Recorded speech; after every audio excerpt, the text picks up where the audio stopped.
manusia yang disebut sebagai Anda dalam bahasa Pali. Kemudian yang kedua, ada manusia yang disebut sebagai Ekacaku, memiliki mata cuma satu. Ini dikatakan beruntung tapi ya tidak beruntung juga. Kenapa?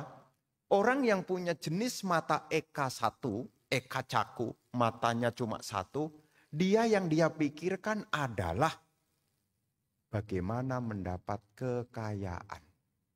Pokoknya caranya tidak peduli. Ya, entah baik, entah buruk, entah jujur, entah curang, entah dengan kerja keras, entah dengan menipu. Pokoknya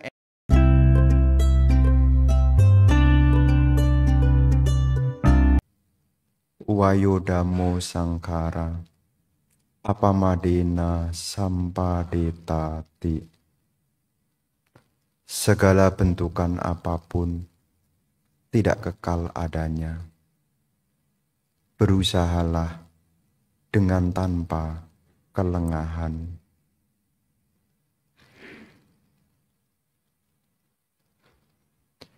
Para bapak, ibu, saudara-saudari yang berbahagia, selamat pagi, terpujilah Sang Buddha, Namo Buddhaya. Merupakan keberkahan bagi kita. Di hari ini kita bisa bersama-sama melakukan puja kepada Tiratana, memperkokoh keyakinan kita kepada Buddha, Dhamma, dan Sangha, memperbarui sila, mengingat kembali ajaran-ajaran luhur Guru Agung Sang Buddha, serta di kesempatan hari ini, kita punya kesempatan yang baik untuk kembali mendengarkan Dhamma, ajaran Guru Agung Sang Buddha. Para bapak dan ibu, saudara-saudari sekalian, merupakan keberkahan bagi kita di dalam kehidupan saat ini. Kita bisa bertemu dengan Dhamma. Kita juga bisa praktek Dhamma. Ini adalah sebuah keberkahan. Karena dari sekian banyaknya orang, tidak semua orang punya kesempatan. Seperti halnya ibu bapak sekalian yang terkhusus yang ada di sini. Punya kesempatan untuk mendengarkan Dhamma, punya kesempatan juga untuk praktek Dhamma. Terkhusus ya di sini mengacu di Pusdiklat. Satu keberkahan ibu bapak bisa praktek berdana, bisa praktek menjalankan sila, termasuk juga punya kesempatan untuk pengembangan batin di dalam cita bawana. Dan ini patut kita syukuri, karena kemunculan Buddha itu merupakan sebab dari kebahagiaan. Kemunculan seorang Buddha menjadi sebab dari kebahagiaan. Mengapa? Karena kemunculan Buddha itu menjadi penunjuk arah. Di dalam Dhamma disebut tumhehi kicang matapang, atakaro tatagato.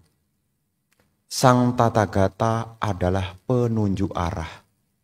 Engkaulah yang harus berusaha. Jadi dalam kehidupan ini kita punya keberkahan. Kita punya keberuntungan karena kita punya kesempatan untuk diberi petunjuk arah. Masalahnya adalah kalau sudah ditunjukkan arah kembali kepada kita. Kita mau mengikuti atau tidak. Tetapi menjadi keberkahan tersendiri ada yang menunjukkan jalan. Makanya kemunculan Buddha disebut sebagai sebab kebahagiaan. Kebahagiaannya di mana, Bante? Kita tidak akan tersesat. Bahkan kita tidak mungkin menyesatkan. Kenapa tidak mungkin tersesat? Karena Sang Buddha sudah tunjukkan arah.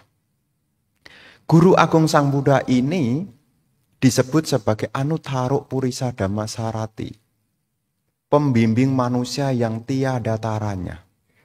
Maksudnya apa pembimbing manusia tiada taranya? Tidak hanya membimbing manusia menuju alam bahagia, tidak hanya membimbing manusia mencapai kesuksesan duniawi, tetapi beliau juga bisa membimbing manusia menuju nibbana. Jadi ajaran Sang Buddha itu sangat lengkap. Meraih kesuksesan duniawi, Sang Buddha juga tunjukkan. Lahir di alam surga, beliau juga tunjukkan. Mencapai akhir dari penderitaan, beliau juga telah tunjukkan. Anuttara Purisa Dhammasarati. Itulah sebutan kualitas yang dimiliki oleh Guru Agung Sang Buddha. Pembimbing manusia yang tiada taranya. Nah, kita-kita ini yang sudah memperoleh keberuntungan, seyogianya kita gunakan dengan sebaik mungkin. Kenapa? Karena di dunia ini tidak semua orang punya keberuntungan. Tidak semua.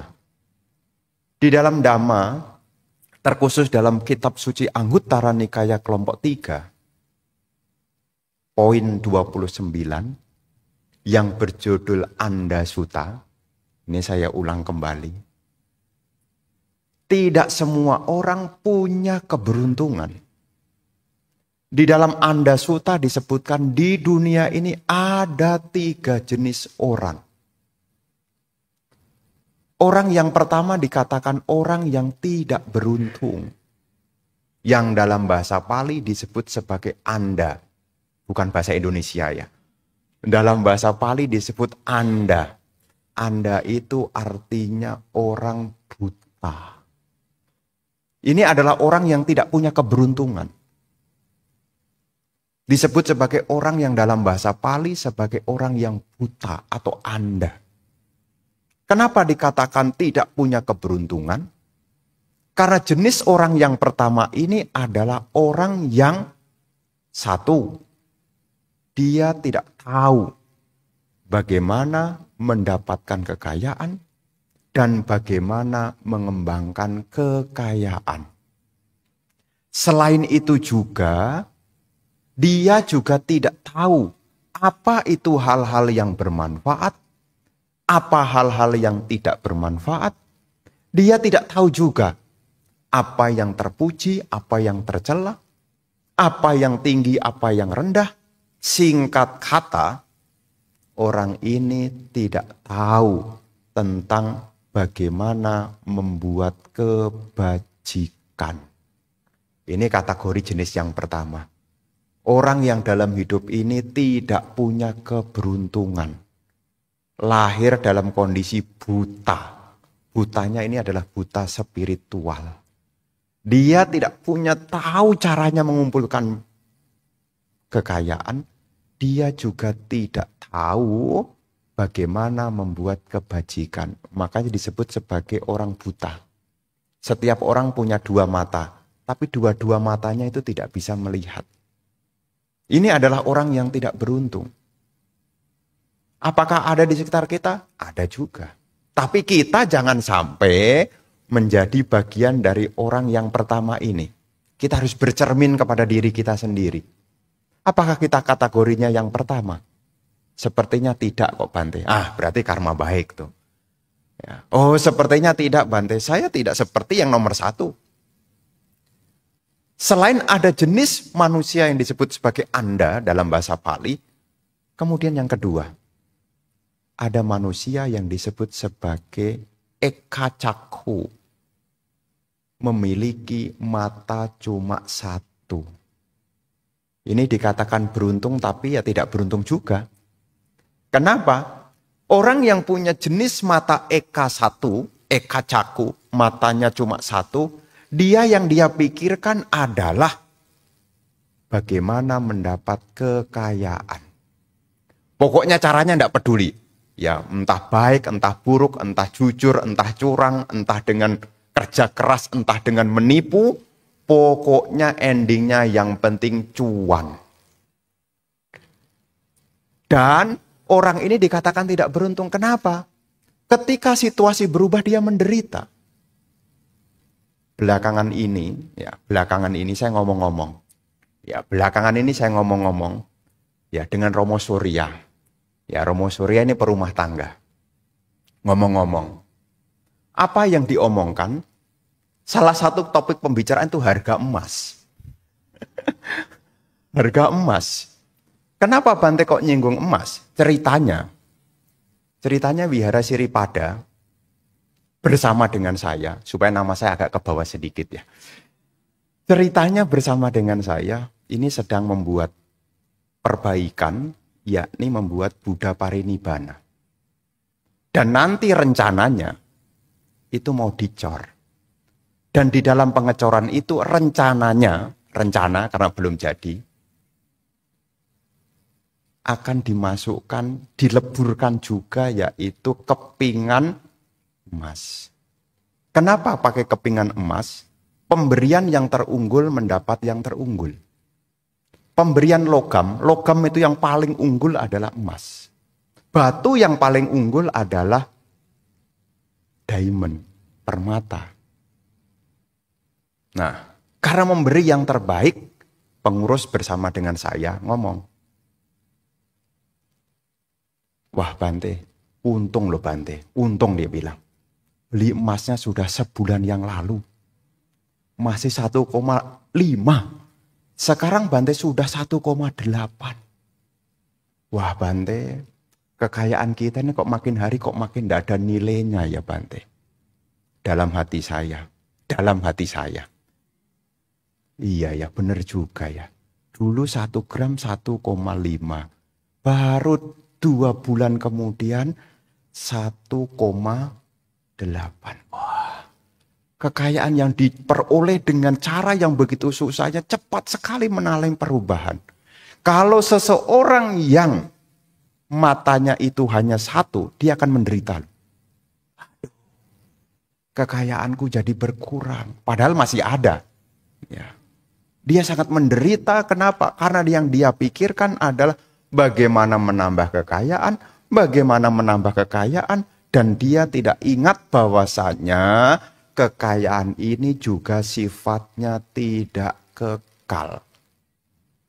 Nah, orang yang bermata 1, ya, ciri dari orang yang bermata 1 itu gampang menderita kalau kekayaannya berubah. Belum sempat beli dolarnya sudah keburu naik. Itu menderita juga tuh.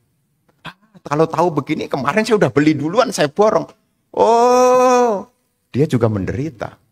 Jadi jenis yang pertama ini adalah orang yang sangat orientasinya kepada materi. Bahkan hari Minggu tidak ada waktu ke wihara. Buka toko. Kan bagus Bante semangat. Iya bagus sih, buka toko terus-terusan sih bagus sih. Bahkan libur ada tuh orang tuh. Setahun itu libur cuma sekali. Xinjiang. Buka toko terus. Apa salah Bante? Ya enggak salah sih. Tetapi ketika nanti kekayaannya berubah, dia sangat kecewa. Ditambah lagi kalau dia makin hari makin tua. Belum sempat menikmati, keburu sudah tua. Saya tidak ngomong keburu sudah mati loh ya.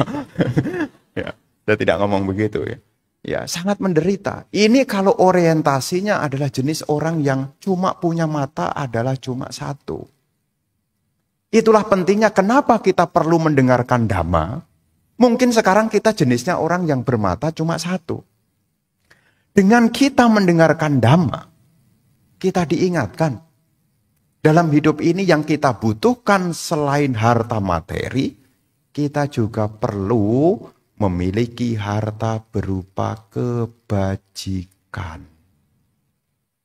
Makanya Sang Buddha menyebut orang yang punya keberuntungan dari 3 jenis orang ini, orang yang punya keberuntungan adalah orang nomor 3 yang disebut sebagai dwicakku.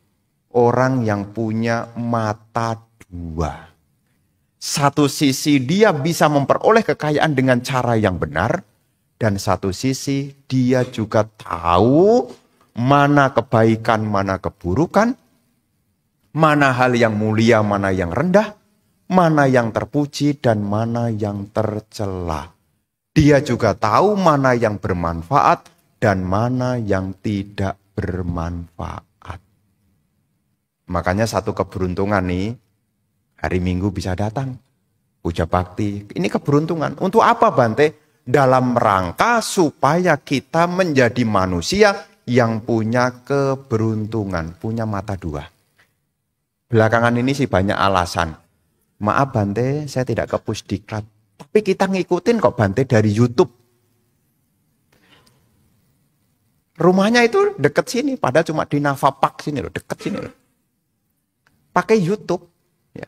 Kecuali jauh yang tidak ada bantenya, mungkin jauh di Papua sana mungkin. Ya cari bante cuma satu loh di Papua, cuma Bante Senajaya itu di Sorong. Mungkin dia tinggalnya di Jayapura, Manokwari, ketemu bante, ya terpaksa nontonnya lewat YouTube. Ya tinggalnya di Navapak, Poresta. Nonton damanya lewat YouTube. Ini adalah hal yang perlu kita renungkan. Anda tinggal di mana nih? Ya. Giri Loka, jalan kaki aja udah sampai kok. Mosok Bante, iya dari jam 5 aja tuh. Nanti juga sampai Giri Loka seberang juga kok. Jadi kita menjadi orang yang beruntung. Kalau kita punya dua mata. Satu tahu bagaimana mencari penghidupan. Dua juga tahu bagaimana membuat kebajikan. Ini keberkahan. Di dalam akhir dari sutta itu, Sang Buddha menyebut, kita hendaknya bergaul dengan orang yang punya dua mata ini. Dan Sang Buddha mengingatkan kita, jangan sampai kita bergaul dengan orang yang buta dan juga orang yang punya mata cuma satu. Kalaupun tidak bergaul dengan mereka, minimal kita menjadi bagian dari orang yang memiliki dua mata. Kenapa? Karena kalau tidak kita ingat pada Dhamma, maka kita tidak akan muncul sebuah keyakinan. Keyakinan tentang apa Bante?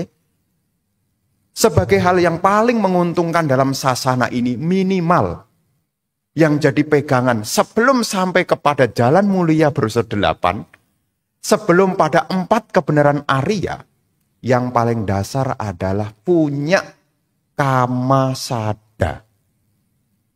Sebelum Anda punya keyakinan kepada jalan mulia berunsur 8, sebelum Anda punya keyakinan kepada 4 kebenaran Arya, satu keberuntungan dalam hidup ini, kalau kita punya kama sada. Apa itu kama sada? Punya keyakinan kepada hukum karma. Ini satu hal. Kalau tidak mendengarkan Dhamma, ingatnya karma itu kalau menerima hal-hal yang buruk gitu loh. Curhat, Bante, karma buruk berbuah. Jadi ceritanya hanya karma buruk itu taunya hanya sebelah. Kalau susah bilangnya karma buruk. Dan dalam kehidupan ini Ibu Bapak, saya katakan menjadi keberuntungan ketika kita mendengarkan Dhamma, minimal kita sering mendengar pengulangan tentang hukum karma. Apa yang muncul dalam kehidupan ini tidak ada yang kebetulan. Apa yang kita terima dalam kehidupan ini tidak ada yang tiba-tiba. Kalau seseorang tidak punya keyakinan, dia hanya berhenti pada meminta, meminta, dan meminta. Bahkan ketemu Bante cuma bisa minta. Bante tolong doakan. Setiap kali ketemu tolong doakan. Tolong doakan. Hanya bisa meminta. Ya. Bahkan keberuntungan itu secara Buddhis tidak ada yang kebetulan. Bukan dengan meminta. Tetapi Anda harus menanam. Karena keberuntungan yang kita peroleh itu bukan hasil dari doanya seseorang. tetapi hasil dari kebajikan yang kita upayakan. Nanti Anda searching. Ini kita ngomongin yang lingkungan kita sendiri. Kira-kira Bante yang doanya manjur yang mana ya? Nih kadang-kadang umat Buddha kalau tidak punya keyakinan, berbondong-bondong mencari Bante yang doanya manjur. Tidak terpikirkan bahwasanya apa yang ditanam itulah yang akan dipetik. Ya. Pokoknya di sana pokoknya cari air aja. Enggak percikan. Baru datang, percikin yang banyak Bante. Giliran berdana, maaf ya Bante ini tanggal tua ya. Ya. Jadi dalam kehidupan ini Ibu Bapak, semua yang muncul itu tidak ada yang kebetulan. Dan kita tidak boleh iri juga kepada kemajuan orang lain. Kenapa? Kemajuan yang diterima oleh orang lain itu juga berkat dari kebajikan. Bagaimana ada buah kalau tidak ada bibit? Bagaimana? Bagaimana ada buah kalau tidak ada bibit? Bayangkan. Baru ada buah setelah ada bibit. Ada bibit mangga, dirawat dengan baik, nanti akan ada buah mangga. Kalau tidak ada bibitnya, tidak mungkin. Tiba-tiba mangga itu datang. Lah kan ada fresh mat, Bante. Fresh mat itu pun yang dijual di sana sekalipun, itu pun juga ada benihnya. Semua yang muncul ini tidak ada yang kebetulan. Maka satu keberuntungan dalam kehidupan kita ini, kita mengkondisikan diri kita ini agar menjadi orang yang punya dua mata. Salah satu mata yang pertama adalah tahu bagaimana membuat kekayaan, tahu juga bagaimana membuat kebajikan. Kenapa topik ini perlu diulang-ulang? Karena makin hari segalanya mengalami perubahan. Yang dalam bahasa populer sekarang, saya sih tidak ngikuti, hanya dengar-dengar, lama-lama nular juga. Katanya kondisinya sedang tidak baik-baik saja. Tetapi kita jangan sampai lengah. Meskipun kondisi sedang tidak baik-baik saja, kita jangan sampai lengah. Karena ketakutan tidak akan membawa perubahan apa-apa. Kekecewaan juga tidak akan merubah kita jadi apa-apa.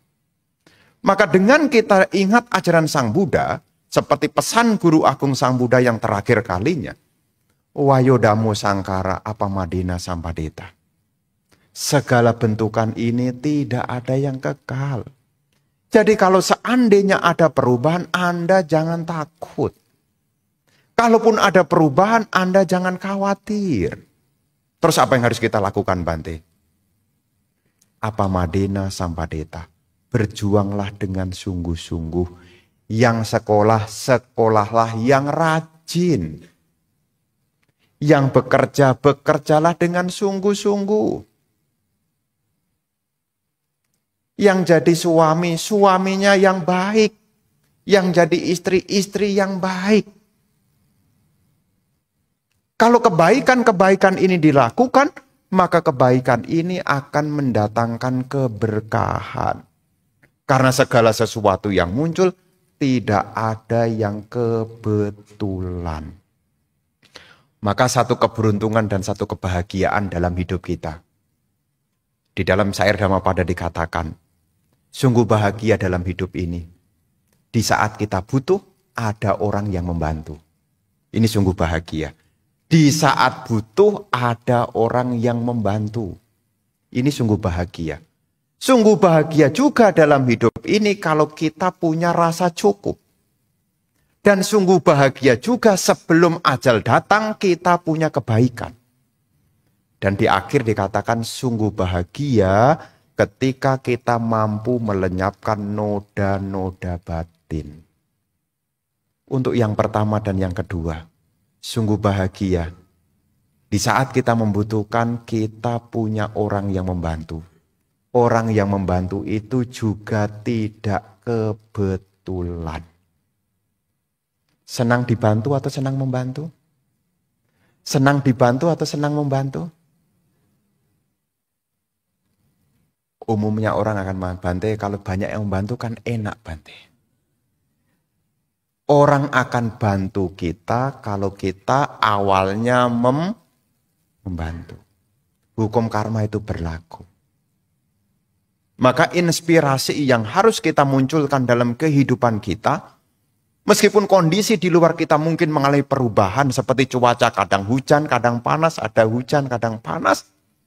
Ya seperti Bapak ini, tahu nih Bapak ini. Meskipun hujan panas, kemana bawa payung loh.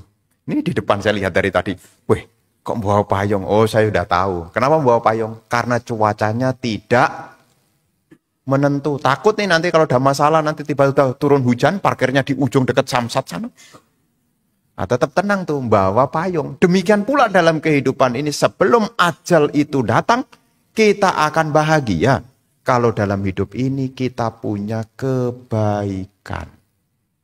Karena dalam kehidupan ini, semua yang muncul itu ada kondisi-kondisinya. Di dalam syair Dhammapada disebutkan, Arogya Paramalabha. Keuntungan terbesar adalah kesehatan. Orang yang punya kesehatan itu juga tidak kebetulan. Yang lalu saya juga cerita tentang 8 kondisi untuk meraih kesejahteraan. Nomor 1 mesti sehat. Orang sehat itu juga tidak kebetulan.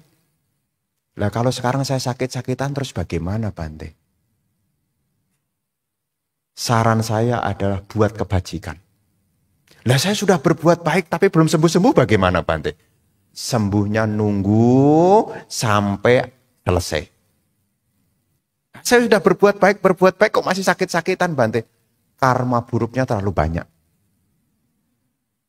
Tapi minimal kalau dalam hidup ini kita sudah membuat kebaikan, lahir kembali, kita tidak mungkin mengalami sakit-sakitan. Makanya jangan salahkan kelahiran yang sekarang. Ya, kalau seandainya dalam kelahiran sekarang ini mungkin dalam tanda kutip masih ada kekurangan-kekurangan, masa sekarang ini adalah waktunya perbaikan. Bagaimana memperbaikinya? Sang Buddha telah menunjukkan tentang kebajikan. Memang kebajikan itu tidak membawa langsung pada kesucian. Tetapi kesucian itu tidak mungkin ada kalau tidak punya kebajikan. Kita tidak mungkin bisa mencapai kesucian tanpa kebajikan, tidak mungkin. Tetapi juga kebajikan tidak bisa langsung. Ya. Tetapi kesucian itu menjadi kondisi bisa dicapai kalau kita punya dukungan kebajikan. Kapan hari itu ada umat yang ngomong pada saya, Bante, sepertinya saya berbuat baik tak kurangin Bante. Loh lah kenapa? Saya takut nanti kalau saya berbuat baik lagi, nanti kan saya lahir lagi Bante. Kan kalau saya mau dapat kebajikan, menambah kebajikan, kan ini proses kelahiran kan makin panjang Bante. Ya memang, tetapi saya katakan, kalau Anda sekarang tidak punya kebajikan, boro-boro mencapai mengakhiri samsara, jatuh duluan di alam samsara. Makanya ibu bapak saudara-saudari sekalian, kita harus perlu mengulang kebaikan. Meskipun itu kecil sekalipun. Jangan pernah meremehkan perbuatan baik, meskipun itu kecil sekalipun. Terus bagaimana Bante? Apakah ada kesaksian-kesaksian tentang kebajikan? Oh banyak. Hanya kesaksian yang pasti itu diambil dari siswa-siswa Arya. Kita tidak membuka kesaksian seperti Bapak, Ibu, hari ini maju kesaksian. Bante setelah saya datang ke Pusdiklat dagangan saya laris. Enggak begitu. Ya, ini nanti Anda dalam tanda kutip, wah itu mah kong kali kong sama Bante itu. Enggak. Ya. Makanya kenapa di dalam Buddhis ini, kenapa ya Bante kok enggak ada yang kesaksian-kesaksian? Karena kalau yang kesaksian Anda ini saya masih ragu-ragu loh. Kenapa? Bisa jadi ada udang di balik batu. Ya, tentang kesaksian. Terus bagaimana Bante ajaran Buddha ini bisa disaksikan? Sang Buddha telah memberi satu teladan-teladan kepada para siswa Arya. Siswa Arya itu tidak mungkin ada udang di balik batu. Kenapa? Karena siswa Arya yang sudah mencapai arahat, sudah lenyap loba dosa mohanya. Jadi kalau kita ingin melihat kesaksian-kesaksian tentang kekuatan-kekuatan kebajikan, lihatlah riwayat-riwayat siswa-siswa Arya. Kapan hari ada orang buat kesaksian? Saya saksikan tuh. Kapan hari? Ya, buat kesaksian. Ya mungkin untuk bagi seseorang sih memotivasi. Dia cerita bahwasanya dirinya sembuh dari sakit setelah dia ikut meditasi. 3 tahun kemudian sakit lagi. Kira-kira berani enggak kasih kesaksian? Berani kasih kesaksian enggak? Enggak. Tapi siswa Arya itulah yang menjadi pedoman kita. Makanya kita berlindung itu selain kepada Buddha, Dhamma, kita berlindung kepada Sangga. Sangga Arya adalah orang-orang yang menjadi saksi dari Dhamma ajaran Sang Buddha. Dan Anda boleh buktikan, dan Anda boleh teladani bagaimana perjuangan para siswa Arya. Nah, salah satunya nih, ini salah satunya nih. Saya suka cerita ini. Mungkin Anda belum dengar, kalau sudah dengar anggap saja ini bonus.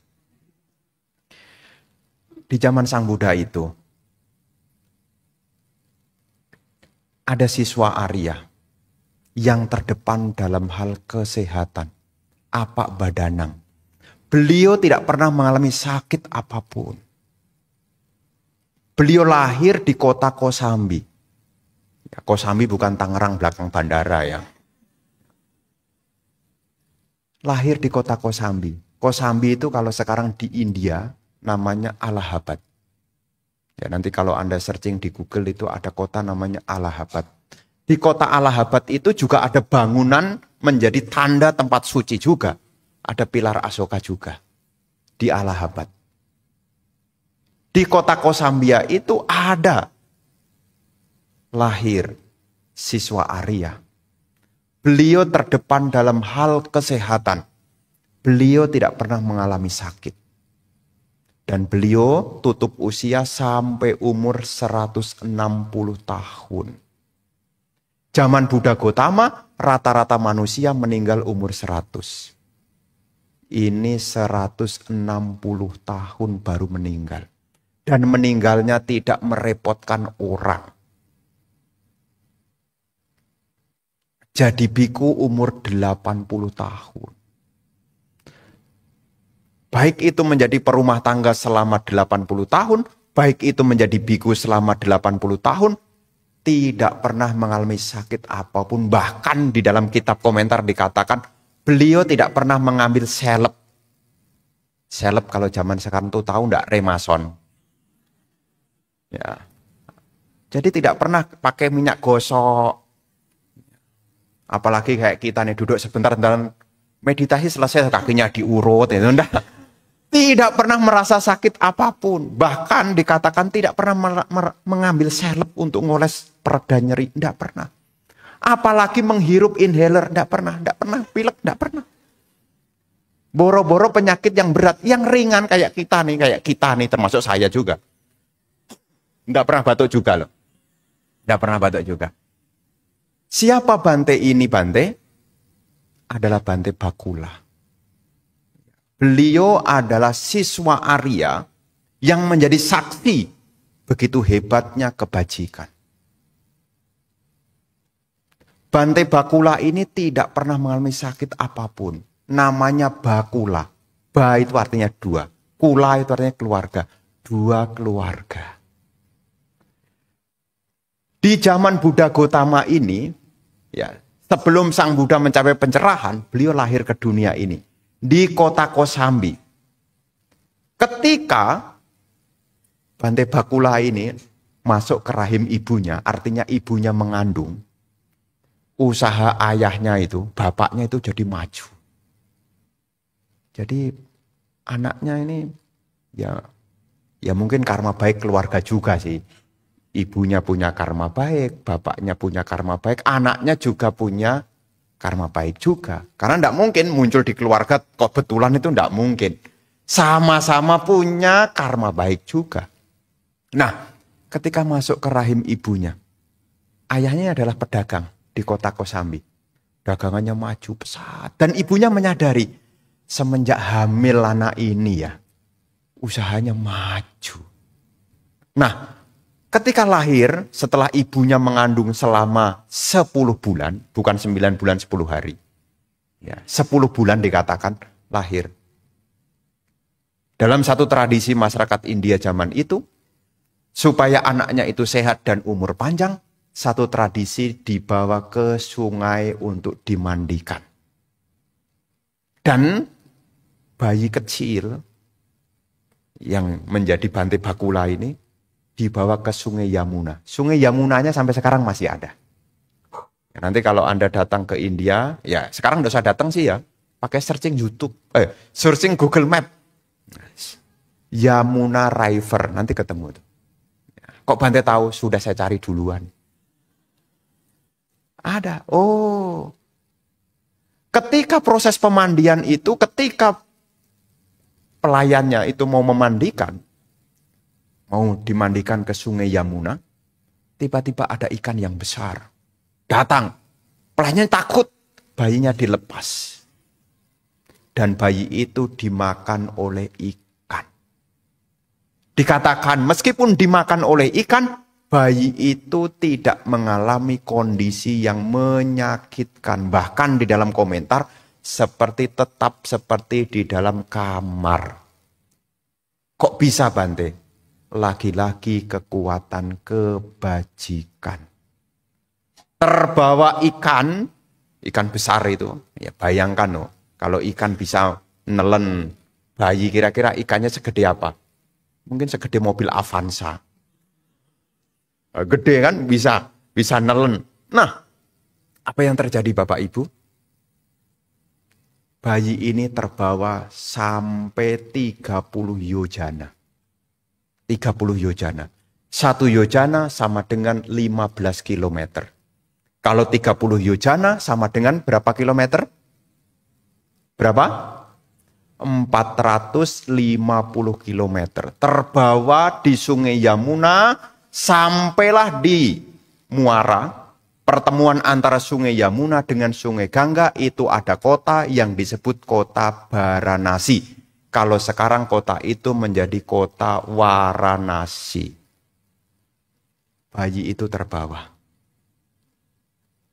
Dan ikan ini yang bawa tadi, ya, dia merasa seolah-olah menelan bola api. Mobat mabit, tidak tenang, makanya terbawa sejauh 450 kilometer seperti Jakarta Semarang. Ini kalau Anda pakai kilometer Jakarta Semarang dihitung dari Cawang itu sampai Kali Kangkung sana loh, sebelum masuk kota Semarang kalau lewat tol. Dan ya, ketemu, terdampar di sana, ditangkap. Dan ikan ini biasanya kalau menangkap ikan besar, nelayan itu akan potong-potong ikan itu. Dan nelayan saat itu tidak ada kemampuan untuk menolong, untuk memotong. Akhirnya utuhan itu diangkat ke daratan. Dan dibuat sayembara. Siapa yang mampu beli ikan ini?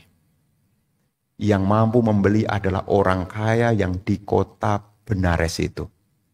Dan kebetulan orang kaya itu tidak punya anak. Beli ikan bonus bayi.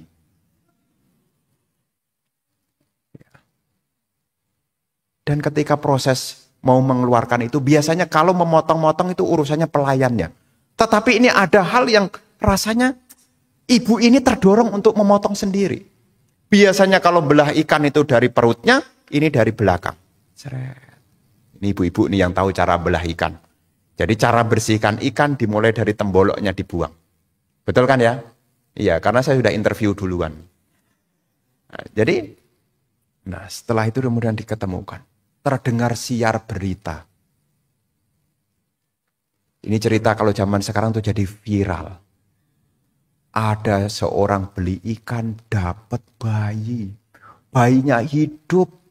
Dan bayi ini sangat-sangat kulitnya keemasan. Sangat-sangat menarik. Dan sangat viral sekali. Saat itu viral. Terdengar beritanya. Ya, Bayangkan nih kalau zaman sekarang nih, tiba-tiba ada berita di Semarang, ada orang dapat bayi, bayinya dari dalam ikan. Oh, berita itu menyebar sampai ke kota Kosambi. Ibu itu ingat, itu jangan-jangan anak saya. Kemudian keluarga dari Kosambi datanglah menuju Varanasi. Dan di situ timbullah pertanyaan, kamu dapat bayi dari mana? Oh, dapat bayi dari ikan. Lah, saya punya bayi. Beberapa hari yang lalu saya mandikan dan dicaplok ikan. Bayi ini adalah milikku. Ibu yang membeli ikan mengatakan, oh tidak, kan sudah saya beli. Apa yang ada di dalam ikan milik si pembelinya. Oh, enggak bisa, ini punyaku. Akhirnya perdebatan ini dibawa kepada penguasa wilayah saat itu. Ya mungkin kalau sekarang mungkin kalau bukan RT ya RW bukan atau kepala desa. Akhirnya mereka sepakat, ya sudah. Yang merasana juga merasa memiliki, yang sini juga merasa memiliki juga. Kalau begitu anak ini dirawat 2 orang ini. Makanya anak ini diberi nama Bakula. 2 keluarga. Keluarga dari Kosambi dan keluarga dari Varanasi. Hidupnya itu sangat-sangat bahagia. Per 4 bulan pindah tempat. Jadi nanti ya pokoknya hidupnya itu liburan aja. Bayangin nanti 4 bulan di kota Kosambi. Nanti setelah 4 bulan di situ pindah lagi ke kota Varanasi. 4 bulan lagi pindah ke kota Kosambi dan seterusnya. Sampai umur 80 tahun dan di kota Benares itu Sang Buddha membabarkan dhamma yang pertama. Berjumpalah di situ. Dan ada dorongan kebajikan masa lalu. Ada keinginan untuk menjumpai Sang Buddha. Makanya setiap pertemuan itu tidak ada yang kebetulan tuh. Rasanya kepengen sekali. Jadi tidak bisa ditolak. Nah jadi kalau Anda punya keinginan yang begitu kuatnya untuk melakukan kebajikan, bisa jadi dukungan karma Anda di masa lampau sangat kuat sekali. Nah disitulah di umur 80 tahun, ya setelah menikmati duniawi, umur 80 tahun menjadi biku. Setelah 7 hari berlatih, hari ke-8 menjadi seorang arahat. Jadi proses pencapaiannya arahat itu cepat sekali. Kok bisa ya Bante? Itulah kekuatan dari kebajikan. Dan selama hidupnya beliau itu tidak pernah merepotkan siapapun. Bahkan nih, ini rasanya kayak tidak masuk akal ya. Per 6 bulan itu ganti jubah. Dia datang ke kota Kosambi, keluarga dari Kosambi nyiapkan jubah dipakai. Dia pindah lagi ke kota Varanasi, keluarga di Varanasi nyiapkan jubah lagi. Jadi ceritanya gonta ganti jubah, gonta ganti jubah. Kok bisa ya Bante begitu? Ya, itulah kekuatan kebajikan. Dikatakan di situ, beliau tidak pernah menjahit. Tidak pernah mengumpulkan kain untuk buat jubah. Bahkan beliau tidak pernah pindah patah. Kok bisa Bante? Karena keluarganya sama-sama dari keluarga kaya. Jadi dari pihak keluarga yang sana support, keluarga sini support. Nggak usah keliling pindah patah.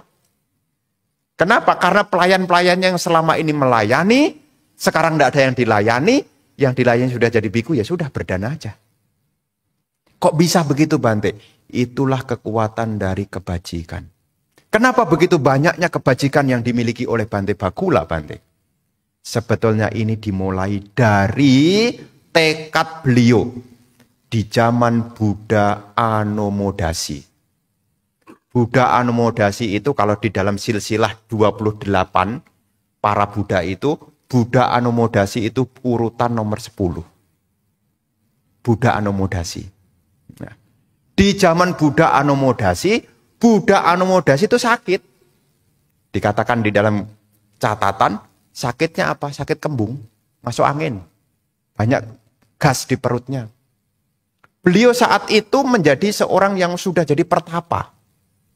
Mendengar kemunculan Buddha Anomodasi, timbul rasa bahagia. Mendengar Buddha Anomodasi sakit perut, kembung tadi, kemudian mencari obat. Obatnya apa? Dikasih ubi. Ya, kapan hari saya ketemu Shinsei di Gading Serpong. Setelah dicek begitu, saya dicek sama Shinsei-nya. Wah, Bante ini di perut banyak gas ini Bante. Terus gimana? Ya, makan ubi cilembu Bante. Ubi cilembu. Dapatnya dari mana? Dari umat. Oh, semenjak itu kasih cilembu.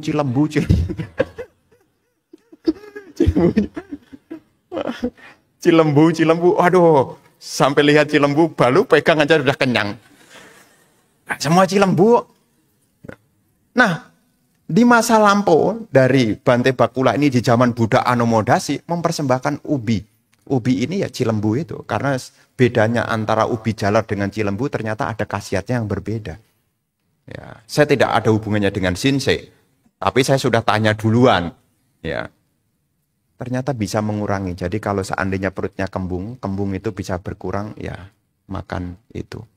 Ini tidak ada endorse tentang. Ya. Nah, setelah memberikan persembahan itu, apa yang dilakukan oleh masa lampau dari Bante Bakula ini? Beliau bertekad, semoga dengan kebajikan yang saya lakukan ini, saya tidak menderita sakit dan sakit sekecil apapun. Itulah tekad yang dimiliki. Dari situ sebetulnya. Di zaman Buddha Anomodasi. Jadi dari pelajaran ini apa yang bisa kita tangkap Bante? Kalau Anda berbuat baik, sertakanlah aspirasi yang baik. Ya. Jadi kalau seandainya nih tahu diri kita butuh apa, saya bukan ngajarin Anda loba, tetapi mengajari Anda menanam. Ya, nanti jangan kemudian dikomentari, Bante malah ngajarin loba. Enggak, saya ngajarin Anda menanam. Karena apa yang kita petik berdasarkan apa yang kita tanam. Kapan hari saya dikomentari begitu loh. Wah, Bante ngajarin orang loba. Enggak, saya hanya ngajarin nanam. Kalau Anda pengen buahnya kesehatan, ketika Anda berbuat baik, jangan lupa sampaikan aspirasi tentang kesehatan. Mumpung Anda sekarang masih punya kesempatan untuk berbuat baik. Jangan sampai nanti sudah lewat, kemudian baru dengar khotbah ini. Bante baru ngomong sekarang. Saya sekarang udah lahir kembali, baru ngomong sekarang. Ya, sekarang kita punya kesempatan. Di zaman Buddha Anomodasi beliau bertekad. Ditambah lagi, beliau juga lahir nih. Di zaman Buddha Padumutara. Buddha Padumutara itu urutan ke-13. Urutan ke-13. Di zaman Buddha Padumutara itu, beliau mendengar. Ada siswa Buddha Padumutara yang dideklarasikan menjadi siswa yang terdepan dalam hal kesehatan. Saat itu beliau menjadi perumah tangga. Mendengar hal itu, beliau juga bertekad.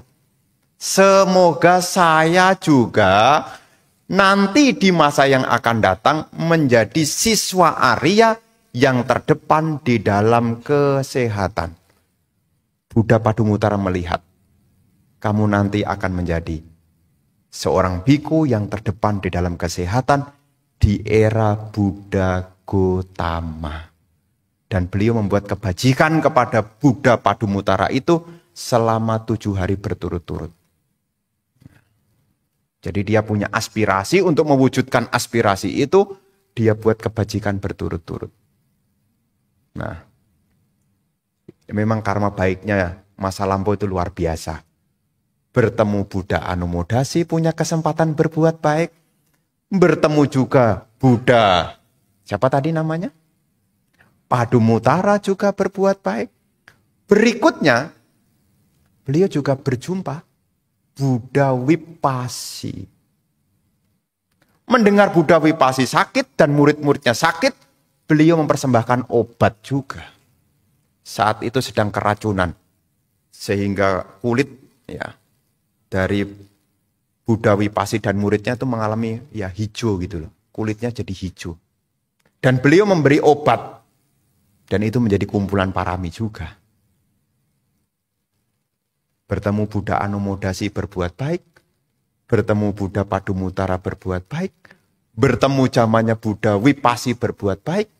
Nah, sebelum muncul Buddha Gautama, beliau juga terlahir di masa Buddha Kasapa. Di zaman Buddha Kasapa itu beliau menjadi seorang yang kaya, menjadi seorang kaya. Beliau mau bangun rumah ceritanya. Ya, pada saat mau bangun rumah mengumpulkan kayu, melewati satu kota. Dan di kota itu ada wihara yang rusak. Awalnya mau mencari kayu untuk dipakai sendiri. Tapi beliau berpikir, sementara saya akan perbaiki wihara ini aja dah. Selain dia memperbaiki wihara, dia juga melengkapi kebutuhan-kebutuhan di wihara. Ya, kuti disiapkan, toilet juga disiapkan. Pokoknya kebutuhan-kebutuhan, 4 kebutuhan pokok itu disiapkan. Itulah kenapa waktu zaman Buddha Gautama, beliau tidak punya kekurangan apa-apa. Kenapa? Karena 4 kebutuhan pokok telah diberikan. Sandang, pangan, papan, obat-obatan. Ya, sudah diberikan. Makanya ketika beliau lahir di zaman Buddha Gautama, beliau tidak pernah mengalami kekurangan. Bahkan dikatakan kan beliau tidak berpindah patah. Dari kekuatan kebajikan. Ingat, apa yang ditanam itulah yang akan dipetik.